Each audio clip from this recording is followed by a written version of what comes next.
देखिए मेरे प्यारे बच्चों, कक्षा 10 का ये रसायन विज्ञान का चैप्टर नंबर 5 का उसमें ये टॉपिक है रासायनिक समीकरण को संतुलित करना। इसके बारे में हमने 2-3 क्वेश्चन पहले से आपको बता दिया है। अब जो है उसके आगे 2-3 क्वेश्चन जो है इस वीडियो के माध्यम से बताना चाह रहे हैं। देखिए मेरे प्यारे बच्चों, जैसे एग्जाम्पल देखते हैं इसका पहला। जैसे यहाँ पे एग्जाम्पल देखेंगे,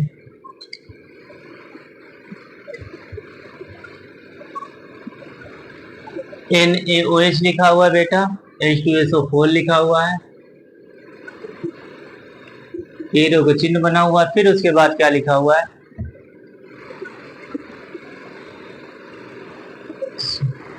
सोडियम सल्फेट लिखा हुआ है। फिर उसके बाद आपका लिखा हुआ है H2। जैसे यहाँ आप देखिए ये लिखा हुआ अभिकारक है बेटा, इधर ये जितना भी लिखा हुआ ये आपका है अभिकारक और ये है उत्पाद।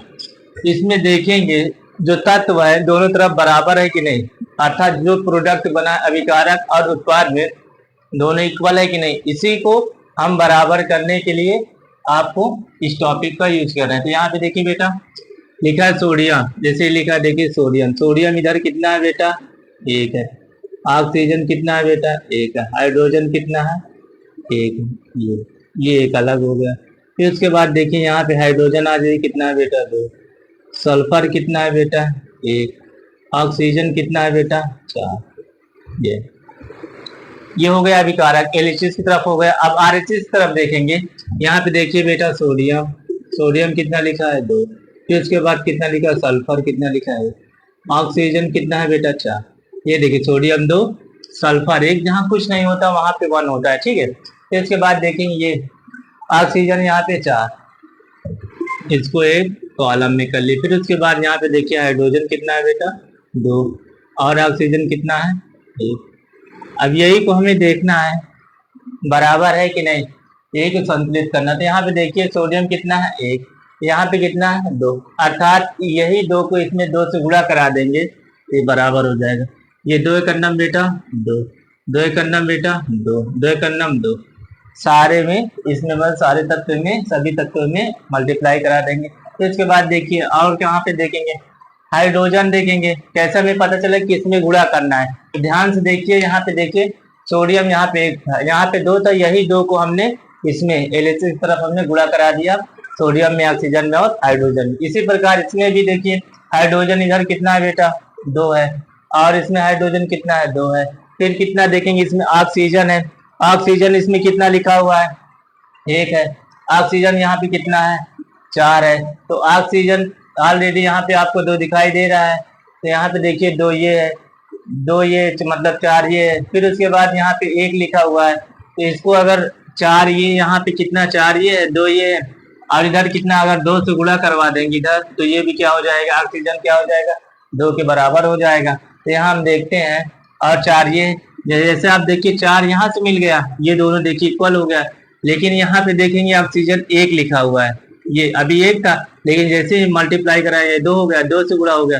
फिर उसके बाद यहाँ 1 है, तो इसलिए इसमें हमने 2 से इसमें गुणा करवा दिए। तो अब यहाँ पे देखिए हमने कहाँ कहाँ चेंजेस किए बेटा, हमने जो है चेंजेस यहाँ किए। जैसे कि देखिए हमने किसमें मल्टीप्लाई किए, 2, यानी H2O में यहाँ 2 से हमने यहाँ मल्टीप्लाई करा दिया। फिर उसके बाद यहाँ पे देखिए ये इसमें, ये आपको जो इक्वेशन हो गया, जो समीकरण बन गया, ये जो क्या हो गया, अब संतुलित हो गया। फिर ध्यान से देखिए पहले था कितना, Na1 था, फिर ये ऑक्सीजन था, फिर हाइड्रोजन था ये। फिर उसके बाद यहाँ पे देखिए हाइड्रोजन 2, सल्फर 1, फिर ऑक्सीजन कितना बेटा, 4। फिर उसके बाद सोडियम कितना था, 2, सल्फर कितना था, 1 था, ऑक्सीजन कितना था, 4। फिर उसके बाद यहाँ पे देखेंगे हाइड्रोजन कितना है, 2, और फिर कितना है ऑक्सीजन, 1। फिर यहाँ पे देखेंगे हम सोडियम को पहले मैच करेंगे, देखेंगे सोडियम इधर 2 था, इधर 1 था, तो इसलिए इसमें हमने 2 से गुणा करा दिया सभी तत्वों में, 2 एक अन्नम 2, 2 एक अन्नम 2, 2 एक अन्नम 2। फिर उसके बाद देखेंगे यहाँ, अब फिर देखते हैं सल्फर, सल्फर की संख्या देख लेते हैं। सल्फर की संख्या 1 इधर है, 1 इधर भी है, बराबर है।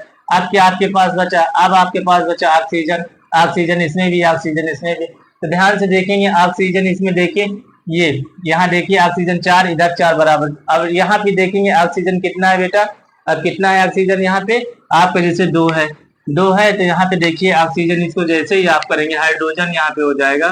तो हाइड्रोजन देखिए इसमें 2 से गुणा कर दे, 2 दूनी कितना हो गया, 4, 2 का नम 2, यहाँ पे देखिए ऑक्सीजन आपका क्या हो गया, ये 2 इधर हो गया, अर्थात ऑक्सीजन और यहाँ पे आपका 2 ये, इसलिए आपका क्या हो गया, बराबर हो गया। ये हो गया आपके एग्जाम्पल नंबर 30 का। अर्थात कहने का मतलब आज का ये पहला है और वहां से लेके 30 फिर इसके बाद अगला देखिए यहाँ पे। जैसे देखते हैं हम इसके बाद दूसरा एग्जाम्पल बेटा, जैसे दूसरा एग्जाम्पल जैसे हम यहाँ पे ले लेते, देखिए जैसे लिखा है बेरिलियम क्लोराइड लिखा हुआ है प्लस, फिर उसके बाद लिखा है आपका H2SO4 यानी सल्फ्यूरिक अम्ल, फिर उसके बाद एरो का चिन्ह, फिर उसके बाद आपका बेरिलियम सल्फेट यहाँ पे अर्थात, फिर उसके बाद यहाँ पे क्या निकल रहा है, यहाँ पे देखेंगे HCl। अब इसको हम देखेंगे ये दोनों संतुलित अर्थात बराबर है कि नहीं, यहाँ पे तो हम देखेंगे बेरिलियम कितना है बेटा, यहाँ पे 1 है, फिर यहाँ पे क्लोरीन कितना है, यहाँ पे 2, अर्थात इसको एक तरह लिख दे। यहाँ पे हाइड्रोजन कितना है बेटा 2, और फिर सल्फर कितना है, यहाँ पे 1 है, ऑक्सीजन कितना है, यहाँ पे 4, इसको ऐसे लिख ले। फिर उसके बाद यहाँ पे देखेंगे इधर RHS की तरफ बेरिलियम कितना है बेटा 1 है, फिर उसके बाद सल्फर कितना है आपका 1 है, और ऑक्सीजन कितना है बेटा 4 है ये। फिर उसके बाद यहाँ पे देखेंगे HCl यानी S हो गया, HCl यानी क्लोरीन हो गया, हाइड्रोजन कितना है आपका 1 है, क्लोरीन कितना है 1।